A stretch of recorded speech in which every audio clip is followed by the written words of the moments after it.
दूसरी ओर mission life, ये दो प्रधानमंत्री मोदी जी की ओर से बहुत बड़ा योगदान विश्व के प्रति है।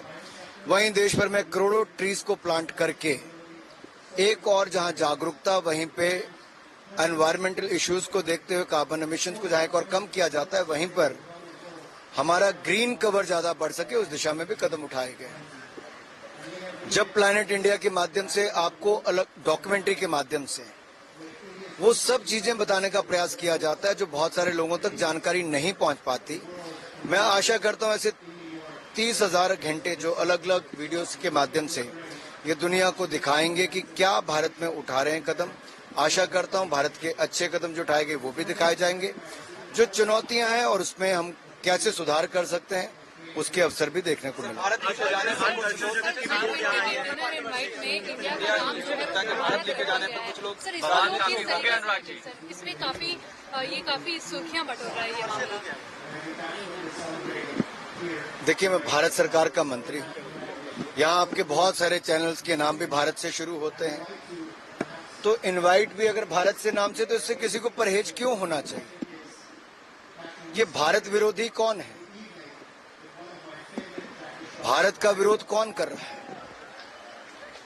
क्या अब नाम से भी दर्द होना शुरू हो गया? इनको देश से बड़ा दल नजर आता है और ये राजनीति के दलदल के चक्कर में इसमें फंस के ये कई बार देश का भी एक तरह से बाहर की धरती से भी बदनाम करने का, छवि खराब करने का काम करते हैं। और यहाँ पर भी देखिए, इसमें कोई बड़ी बात नहीं है।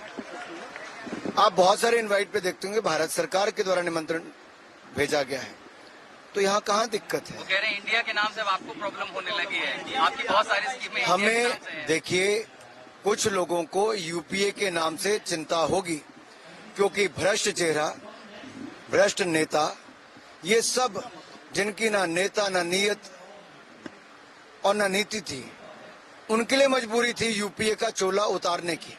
लेकिन शायद वो भूल गए, यूपीए का चोला उतार भी दिया, पीछे चेहरे, चाल और चरित्र वही नजर आता है जो 2G स्कैम, CWG स्कैम, अंतरिक्ष घोटाला से लेकर सबमरीन घोटाले तक सारे नजर आते हैं।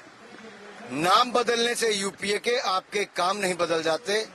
सारा देश देख रहा है कि किन भ्रष्ट नेताओं का ये संगम है, जो घमंडिया गठबंधन है, जो अहंकार और घमंड से भरा हुआ है।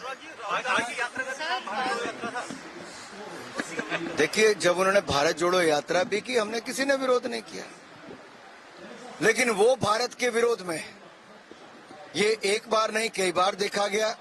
जब भारत की सीमा पर चीन के सैनिकों के द्वारा अतिक्रमण करने का प्रयास किया गया, तब श्रीमान राहुल गांधी जी और कांग्रेस के नेता भारत के सैनिकों के साथ खड़े नहीं हुए, वो चीन के अधिकारियों के साथ बंद कमरे में मीटिंग कर रहे थे और राजीव गांधी फाउंडेशन में पैसा लिया गया। ये कांग्रेस ने किया है। वो भारत के सैनिकों के साथ खड़े नहीं हुए, लेकिन प्रधानमंत्री मोदी जी ने भारत के सैनिकों का मनोबल तब भी बढ़ाया था, आज भी बढ़ाया। जब भारत के सैनिकों ने सर्जिकल स्ट्राइक करके मुंह तोड़ जवाब दिया, तब भी ये लोग भारत के सैनिकों के साथ नहीं खड़े थे। ये सर्जिकल स्ट्राइक पर भी प्रश्न चिन्ह खड़ा कर रहे थे। जब जब देश की बात आती है, भारत की बात आती है, ये लोग देश को भ्रमित करने का प्रयास करते हैं, अपमानित करने का कार्य करते हैं। अमली जामा पहनाया जाएगा इस नाम के कानूनी स्वरूप को लेकर? अरे, नाम तो हमारे देश का आज नहीं, हजारों वर्ष पुराना है। और आप इसको कुछ भी हिंदुस्तान कहें, इंडिया कहें, भारत कहें, आपको क्यों इससे विरोध होता है? अगर मैं कहता हूं मैं हिंदुस्तान का रहने वाला हूं, तो आप क्या कहेंगे? मैं कहता हूं भारत का रहने वाला हूं, तो आपको क्यों गुरेज है? इंडिया नहीं कहेंगे भाई, मैं इंडिया का भी रहने वाला हूं, आप किसी भी नाम से लें। चलिए।